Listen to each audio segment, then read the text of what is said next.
pipers again. It is individuals, the position you have and where you are, that determine what happens. And that is why you find this thing happening. We've tasted this kind of thing before in Delta State, where someone was in PDP and was making things happen in accord. Yeah. It's really not about party. It's not about institution. The institutions are not working. If you have somebody who wants to make somebody from another party, he can do it. All right. Let me get your opinion. Yeah, my opinion generally, it's like I always say, Nigeria is a comedy of errors.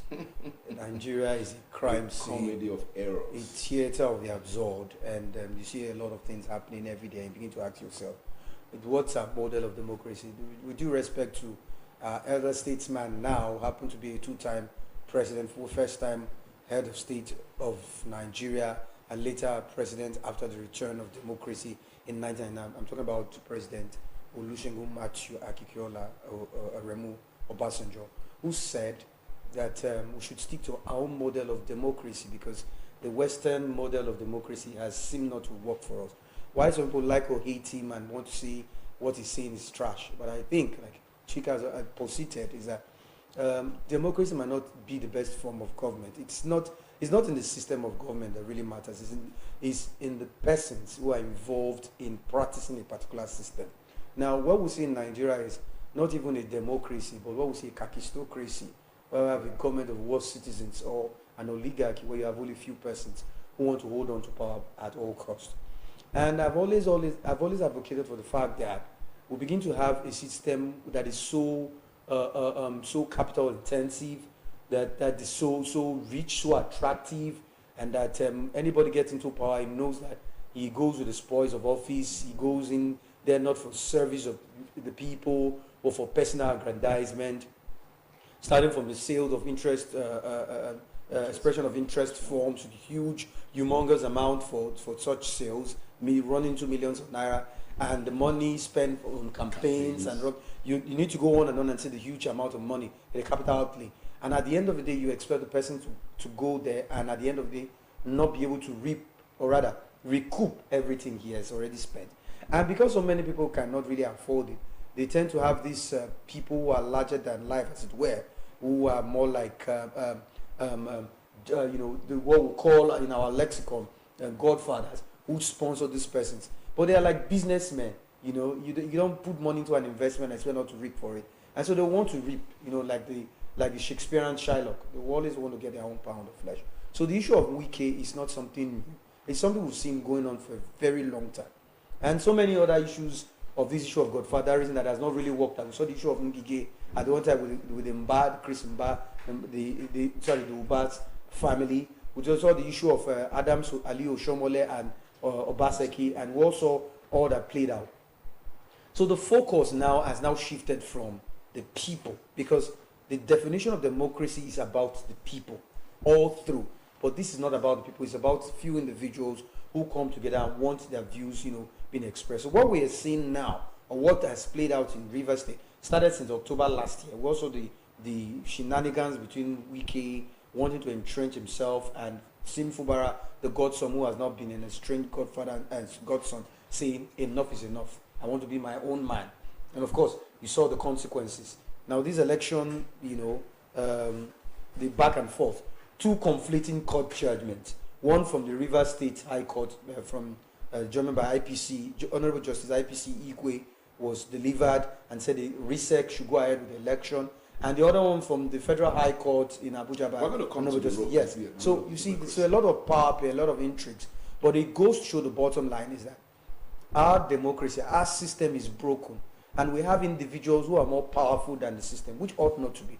The reverse is supposed to be the case. All right, thank you very much. Now let's look at the implications of security agents in electioneering process. The role of security agents. Now let's look at Rivers State, for example. There was a court injunction restricting police from participating in the elections. And this is one of the most peaceful elections in Rivers State without the participation of police in whatever form. But on the 9th of the eve of the elections, there was a deputy commissioner of police who led the DC Operation Ops to the INEC office, and they wanted to subvert the will of the people by hijacking the INEC materials. They came with an emboldened police van written on it, Imo State Police Command to River State in Port Harcourt. So I want to understand, what is the role of our security agents? Have they been part of the problem of our democracy? Have they been helping to subvert the will of the people? Have their absence portrayed a true reflection of the people's will being manifest in the last election in River State? Let me hear your opinion also. You see, when it's not working, it's not working. You know, nothing will work. In fact, like I was trying to say this morning, before coming to the studio, I had issue with my alumni association. And because a problem was not nipped in the bud, you may force some people to keep quiet, you may force some people not to act, but it lingers due to the ineffectiveness of the leader or leadership. Because the leadership depends on people. Institutions are not even dealt with when they go wrong. So the police is like a tool. It's a tool in the hands of the political bigwigs. The ones who refer to Godfather also control the police. Depending on the people you have and their hierarchy, the security agencies will respond to it. You know, so whether they are present or not, people will, in fact, will prefer them to be present, because at least it creates some consciousness for the innocent citizens who are not coming to fight or destroy things. But their absence yesterday, on Saturday, showed some level of clemency. You may say that, but were they really absent? Because you just mentioned that they came emboldened with emotions. So they were present in other forms. They wanted to steal the ballot boxes in the night, and the agents of River State Independent Electoral Commission called their superiors, who now called the state government. The governor came with his ESCO members and other security details to, there was almost a fracas. Yeah, to some extent, you will say that they were not present, but they couldn't have held election without security agencies. It's just that they said, keep away, keep some distance. Whether they are there or not, the deeds have been done. These people, by the way, I participated in this election, so I'm not talking from, I'm not inferring. I'm not inferring. Whether the police is there or not, they have no say as to, because these people come with money and power, they show it. We have paid you. You cannot do anything. You cannot say otherwise. That was my experience. If there are other possibilities, someone can educate me. But my experience is that these people are under the control of the same people we call godfathers. And this is because the institutions are not working. If I can vote, you will not know who I voted for. And this vote will count eventually. There is a way to check if this person voted for this person. And I cannot vote twice. See, even the police can even come and vote. They will not have a problem. So our issue is to get the institutions to work so that the system can run on its own effectively. Let me get your opinion. I think you've already hit the nail on the head. The thing is, now you first of all asked the role of the police or the security agencies. Now the role is supposed to be apolitical. They're supposed to be an unbiased, institution, as it were. Theirs is to provide and to ensure security of life and property. By property, I mean sensitive and non-sensitive materials, to ensure that the ad hoc staff and all the staff of the commission who are going to conduct the election are safe, and to be able to escort. That's why you see they escort them from the various local governments to the collation centers, and then to the wards and the polling units. And the same thing goes on after the election takes place. And they are not expected to carry arms. That means they're not expected to be combative. So that's where I find it very intriguing and interesting, because the persons who will eventually come, that we've seen in so many cases, will come with arms, and the police will be like lame dogs, sitting dogs, because they can't do anything. Highest, they have maybe their walkie-talkie or they have their baiting. That's all. So that's where I have issues. So the police is handicapped. The security agencies are handicapped as far as I'm concerned. And do you saying, yes, local government elections in Rivers State, it wasn't entirely peaceful, this last one. We have incidents, there was skirmishes, places where they beat up, what's it called, the ad hoc staff and stuff like that, and seized the materials and the rest of them, because those people were against the elections from taking place. So we need the police or the security agencies Yeah. Now, the other aspect of their neutrality and being apolitical is another thing for another day, because we've seen that, like he said, which is completely a truism, that these persons are not apolitical, and they are so they've been so politicized in such a way that they are like willing tools, like cat paws, to be used. And for God's sakes, what do you expect the ordinary corporal or the sergeant or the inspector or whoever is manning that polling unit to do when he has orders from above? And the thing is obey from above, order from above.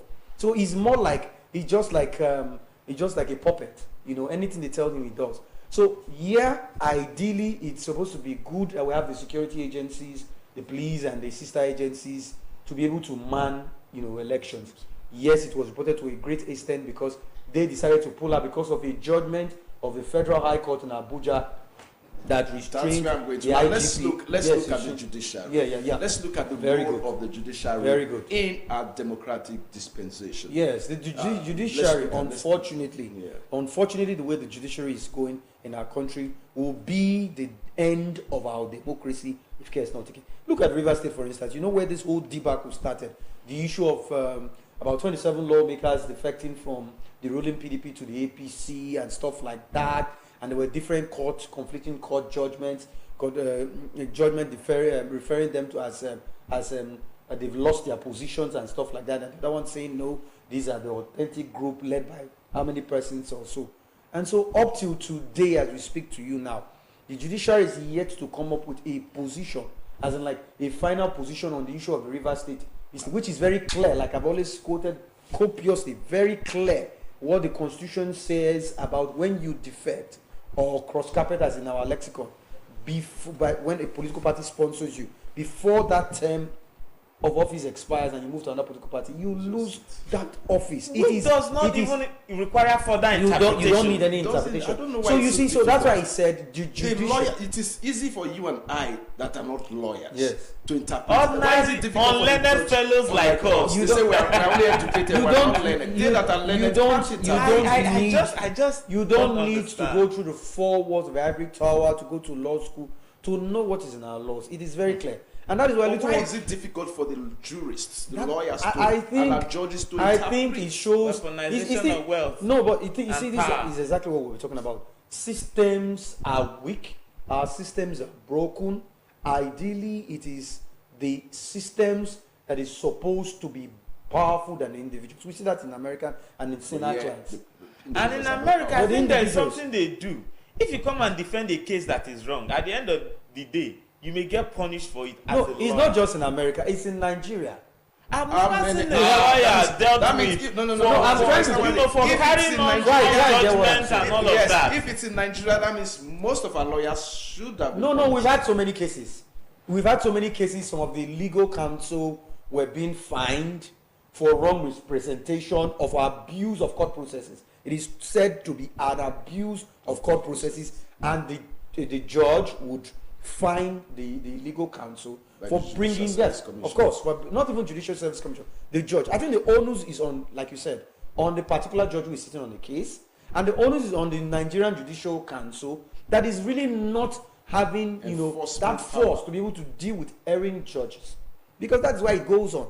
Where a situation where you have conflicting court judgments, even court of competent jurisdiction or parallel jurisdiction giving the same or rather conflicting judgments, and nothing is done about it. Little one, one-time President Goodluck Ebele Jonathan was saying we should be very careful because this is like a reenactment of the Western region or the crisis we had in the Wild West, waiting, and that this is the heartbeat of the Niger Delta, and if this is not controlled, it may snowball into a crisis for Nigeria and affect our democracy. And I totally agree.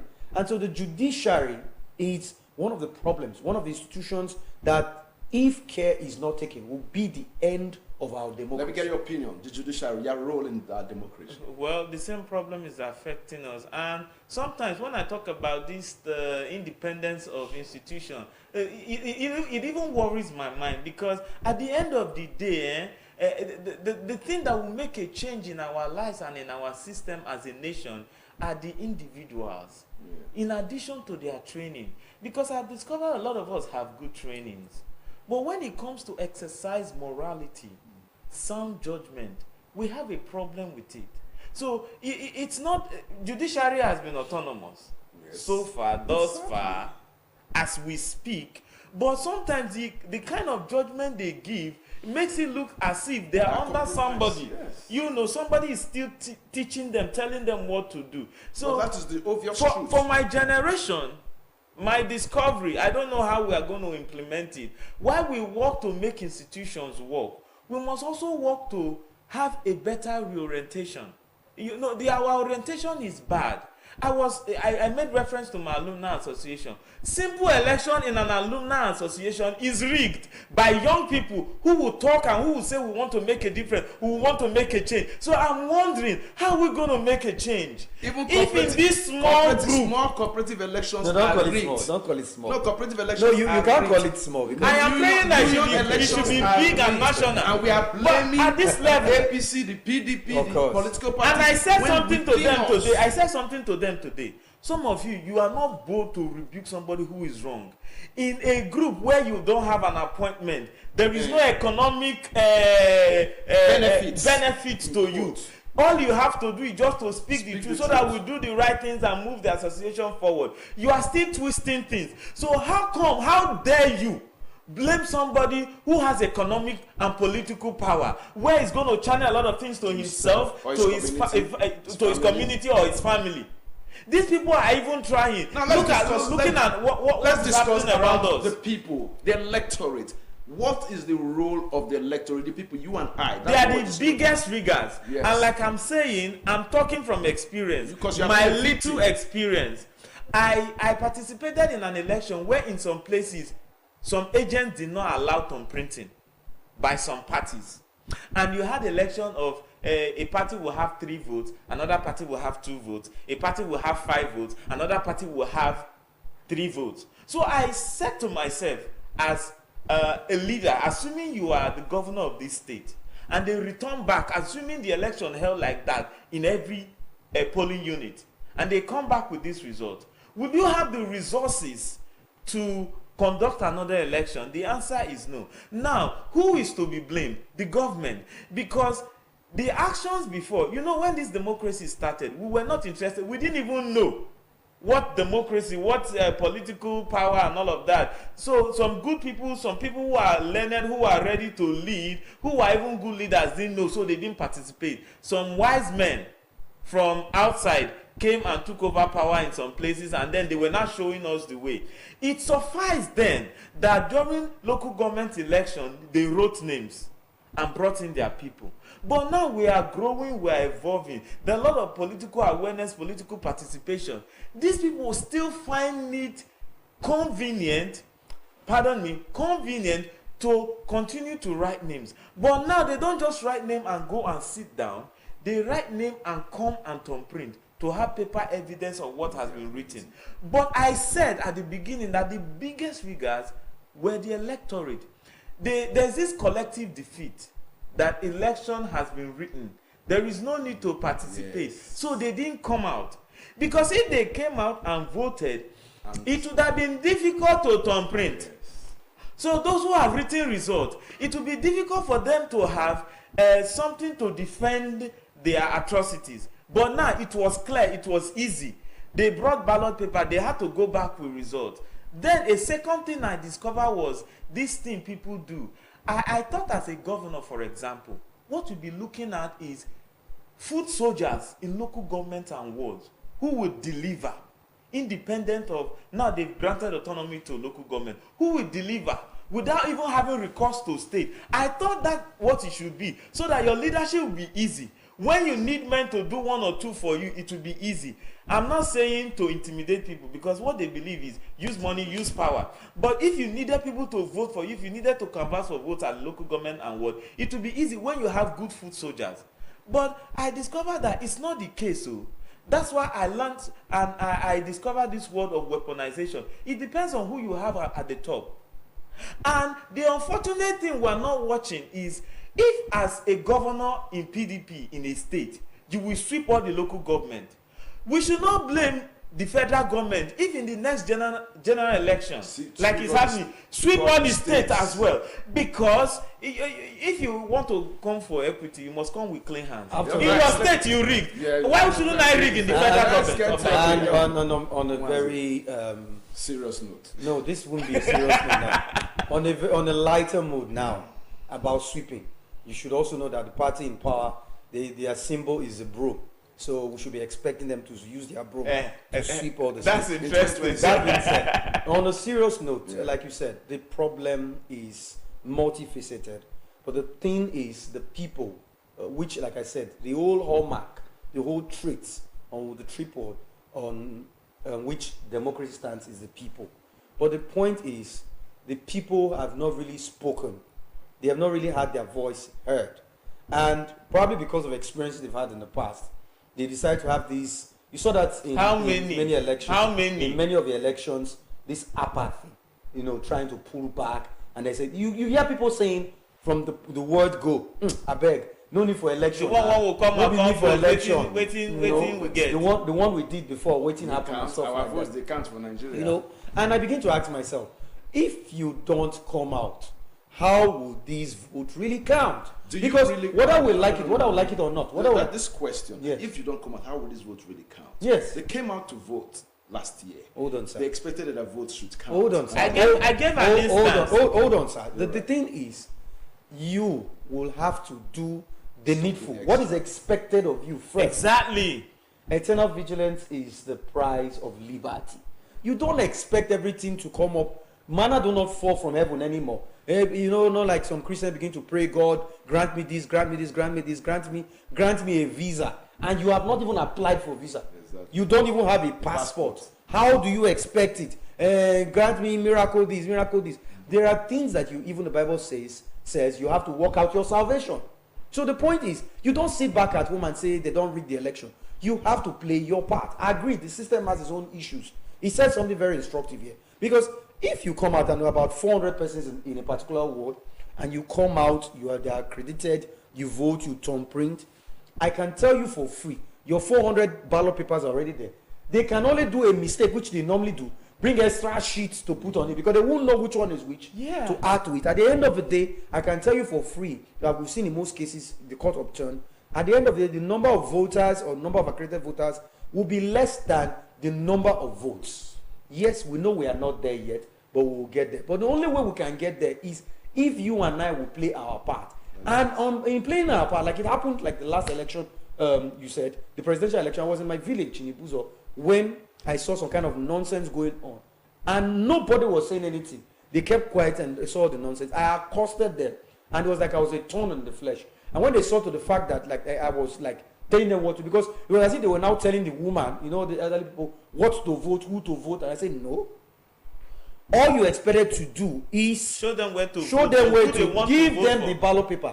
Then there must be somebody, maybe the son or maybe the old man, because he's not educated. The woman will now be the one to say, please, this is the party I want to vote that has this symbol. Because these old people, they only know symbol. Then you will now show them, but not that you that is an agent or whatever will now be going, and they say, this guy will give them problem, and they have to do the right thing. What we are saying is, just like Sarah and other people are doing, is our part to, on our own, do our best to ensure that the right things are done.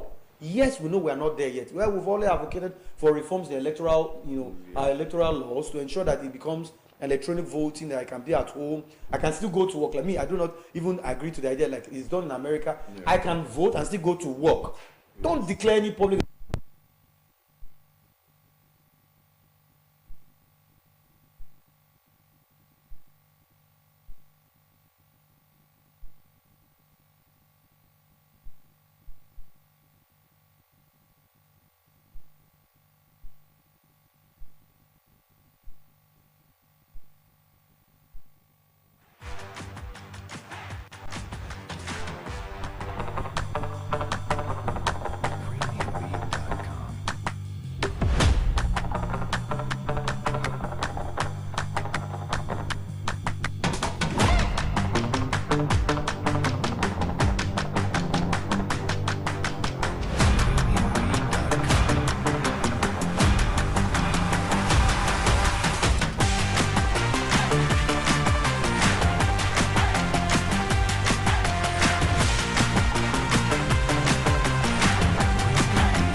we're about rounding up, but let's look at the River State, the local government election. The way forward for River State, do you foresee any, because right now, a lot of people are hitting up the polity in River State, trying to set up a contest, making a mockery of, if you look at memes on social media, structures, buildings, called wicked structure, being bulldozed and all that.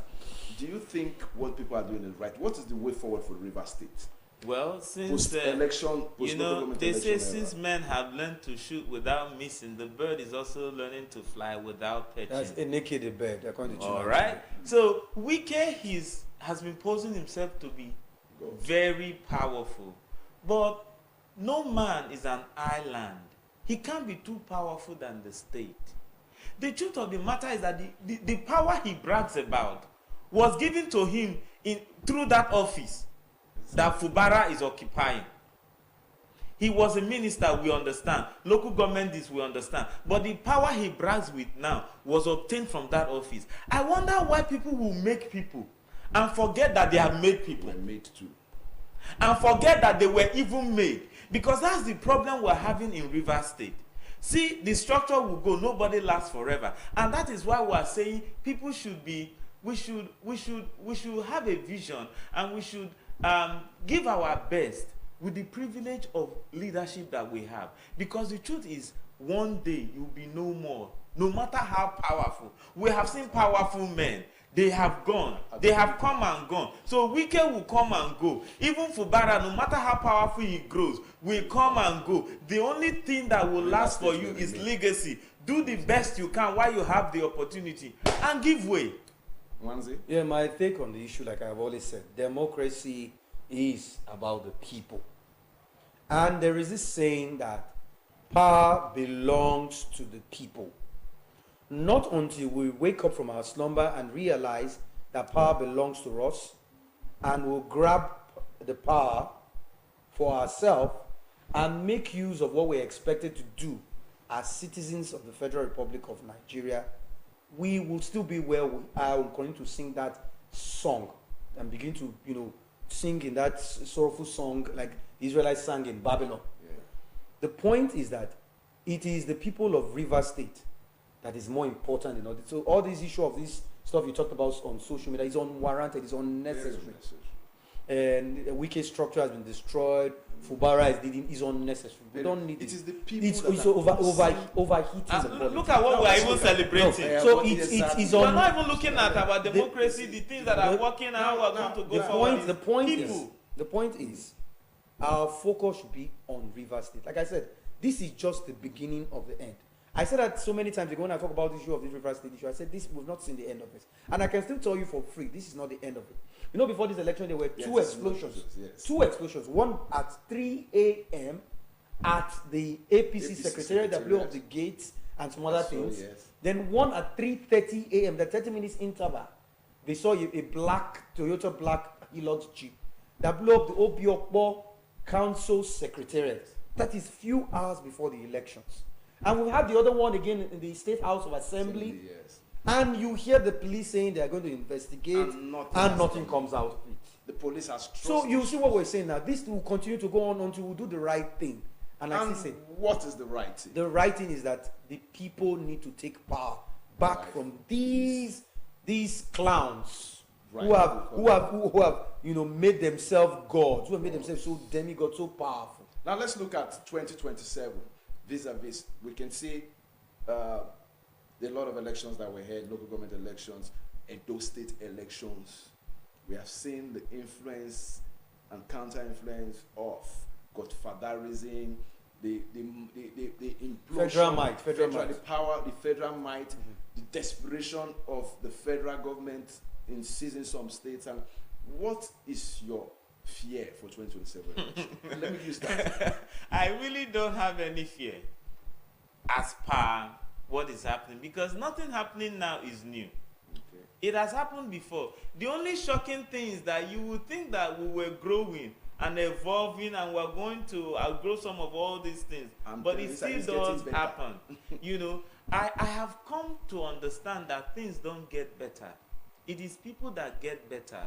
When they get better, they now change things. if we're expecting things to change or get better, it will not happen. Like he said, we need to wake up. Nigerians have not woken up. You know, when they say this thing, the one we voted before it did not come. I used to tell them, if you get sick, do you say the sickness should kill you? If you get an accident, do you say you will never travel in a car? Exactly. You always look for a better way to live your life better, right? So if that is true, if you did something before it didn't work, we have to. And we have to devise a means to do it better now and bigger. You see, this is our own. I'm not canvassing for protest, but it looks like even in the history of men, people don't give you, your oppressor don't give you power. They don't relinquish. You have to seize it. We want to use the word of our president. Yes, so grab it, run with it, and go. Yes. That is the way it happens. But you can do it more peacefully and more collectively. When we do it together, it won't be a sin. Because it will be our collective urge, our collective push, you know, to have what we have been looking for as a people. Because Nigeria will definitely get better. Nigeria surely will definitely get better. That's been the faculty. I've got two great men with me here in the studio. They've thrown more light and less exposé on the River State's debacle, the last local government election rightfully, and the power tussle, the effect of godfatherism, the influence of the police, the role of the police, the role of the electorate. And I must tell you, gentlemen, Chika Umaso, I appreciate your presence here today. Thank you, sir. And of course, Henry Wanze, it's nice having you guys here as always. Thanks for having us. All right. And of course, I'm Misha Koza for the faculty and Delta Broadcasting Service. See you some other time. Good afternoon.